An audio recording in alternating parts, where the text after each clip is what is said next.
Every country has its own struggles. Tanzania, and Madam President over here, has been at the forefront, leading woman voice. Great to have a woman on the panel too, who's been fighting liberalization of her economy.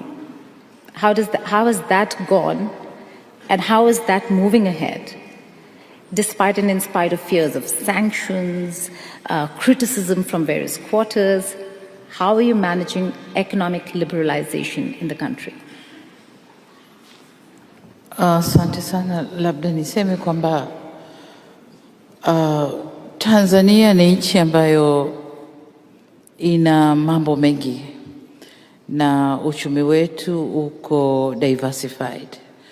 Hatutegemei zao moja au one commodity.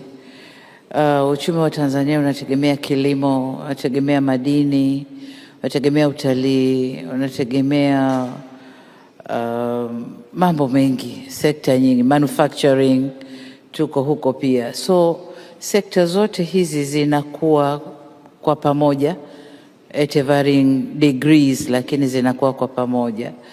So tumejipanga kiasi ambacho tunafanya kazi na international community, private sector of the international community, na wengi wanaitikia kuja Tanzania kuwekeza na kufanya biashara, na since 2021 to date tumevuta miradi mingi sana, tumevuta FDI nyingi sana, na hichi ndicho kinachofanya Tanzania iwe stable kwenye uchumi wake. Lakini jingine ni kwamba Tanzania iko located kama ni center, epicenter ya corridor ya uchumi ya East, Southern, maybe Central Africa, na Port of Dar es Salaam ndio ina serve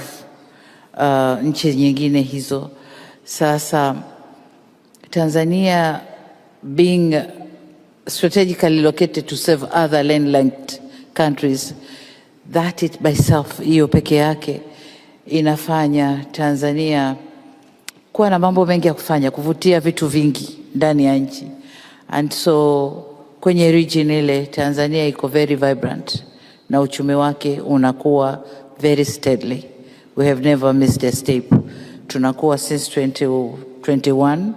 We started with 4%, and then tumekwenda 4.5, 5.5.